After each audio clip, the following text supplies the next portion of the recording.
పెళ్లి పుస్తకం. నన్ను క్షమించు సాక్షి. నీ ప్రశ్నలకి సమాధానం చెప్పలేని స్థితిలో ఉన్నాను.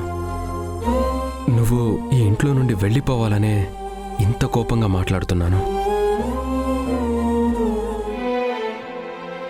నువ్విక్కడుంటే అందరూ మన పెళ్లి గురించే మాట్లాడుతున్నారు.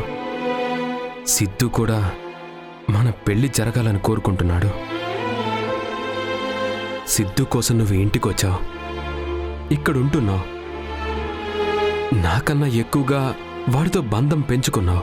ఆ బంధం నీ జీవితానికి భవిష్యత్తుకి అడ్డు పడకూడదనే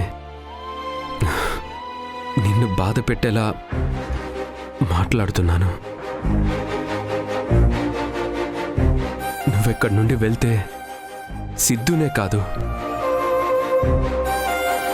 నేను కూడా నిన్ను చాలా మిస్ అవుతాను.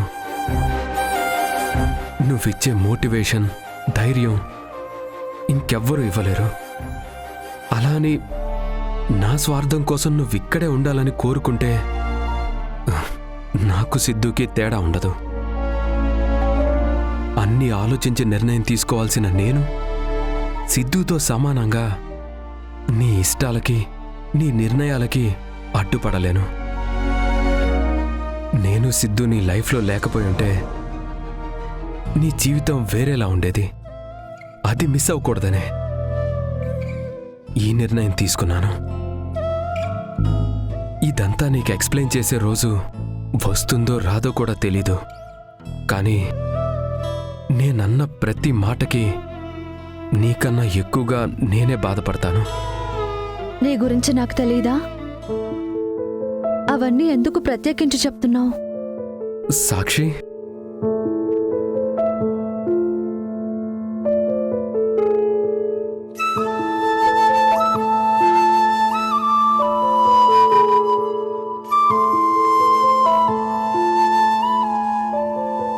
పడుకో సిద్ధు, అల్లరి చేయకూడదు. మీ పప్ప ఏం చెప్పినా నీ మంచి కోసమే కదా. పడుకో నాన్న.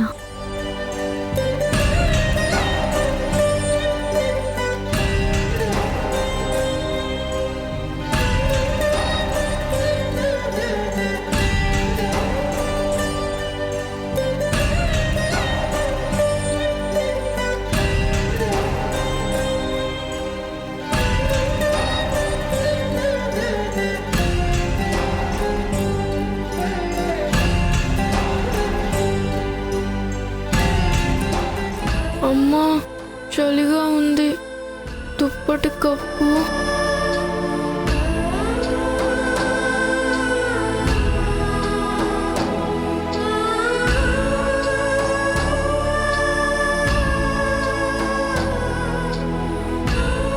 అమ్మా, పప్పు ఎంత చెప్పినా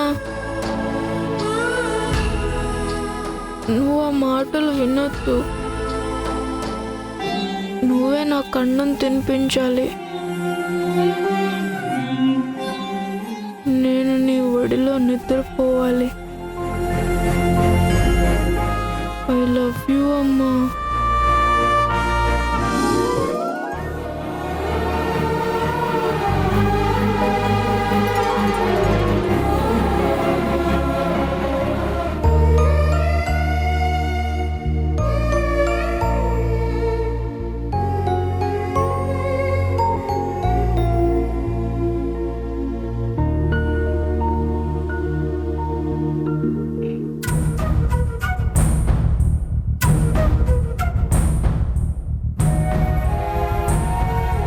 మా అమ్మాయి నీహారిక. అందరూ కన్ఫ్యూజ్ అవ్వడంలో తప్పేం లేదండి. మీ అమ్మాయి చనిపోయిందని చెప్పారు, మరి దండలేదేంటి? నేనే తీసేశాను.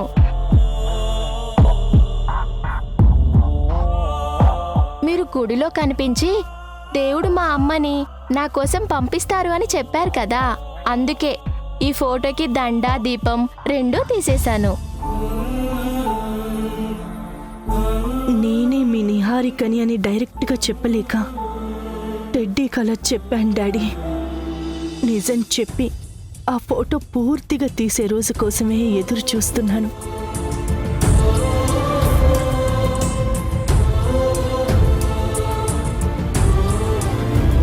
ఈ ఇంట్లో మనుషులు వాళ్ళ ప్రేమే కాదు, ఇల్లు కూడా మారలేదు.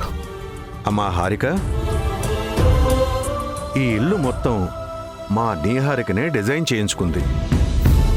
తన ఇష్టాన్ని ఇష్టపడడం నా కూతురికి ఊహ వచ్చినప్పటి నుంచి నాకు కూడా అలవాటైపోయిందమ్మా. మీలాంటి ఫాదర్ ఉన్నందుకు నిహారిక చాలా లక్కీ అండి. తనూజ, టెడ్డీ, నీహారికకి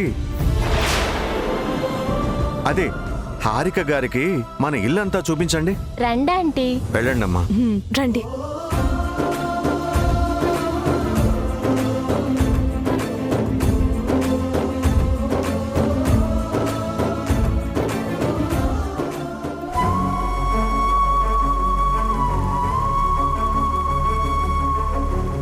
అది మా అక్క రూమ్.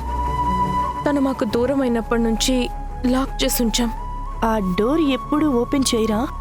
వీక్లీ వన్స్ క్లీన్ చేసి మళ్ళీ లాక్ చేస్తాం. ఓ అవునా? మీకు ఆ రూమ్ చూడాలనుందా ఆంటీ? ఆ, ఎందుకు టెడ్డీ? హారిక గారు అడగలేదు కదా. కమాన్ పిన్ని, అమ్మలా ఉందని ఇంటికి పిలిచాం. ఆ రూమ్ మాత్రం ఎందుకు వదిలేయడం? చూపించేస్తే అమ్మ టేస్ట్ కూడా ఆంటీకి తెలుస్తుంది కదా. ఒక్క నిమిషం, నేను వెళ్ళి కీ తీసుకొస్తాను.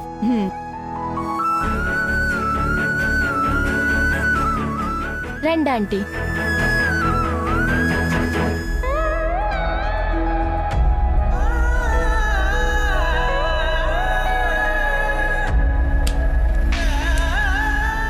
రండి ఆంటీ.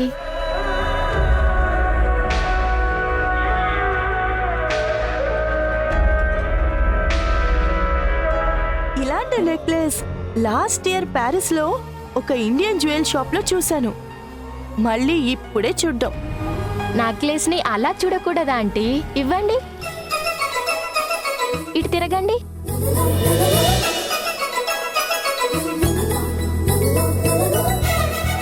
ఇలా చూడాలి.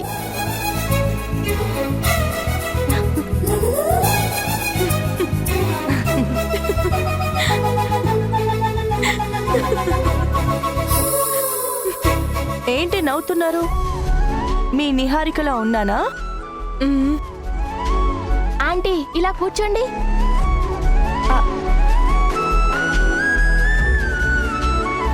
కాలు మీద కాలేసుకోండి. ఇప్పుడు నేను మీ ఫోటో తీస్తాను. మా అమ్మకి ఇదే పోజ్లో నేను ఫోటో తీశాను, మళ్ళీ మీకు తీశాను. నాకైతే రెండిటికి డిఫరెన్సే తెలియలేదు. ఇన్ని రోజులు ఈ నవ్వులు, ఈ సంతోషాన్ని దూరం చేసిన కళ్యాణికి ఎలాంటి శిక్ష వేసినా తక్కువే. ఈ కళ్యాణ్ అంటే పిచ్చోళ్ళ కనిపిస్తున్నాడా? ఎంత ధైర్యం లేకపోతే నాతోనే డ్రామాలు ఆడతారా? ఏం చేసినా నాకు తెలియదనుకుంటున్నారేమో. ఫోన్లే కదా ముసలోడు, పిల్లనిచ్చిన మామగారని తగ్గాను. ఈరోజు నేనేంటో, నా పవర్ ఏంటో చూపిస్తాను.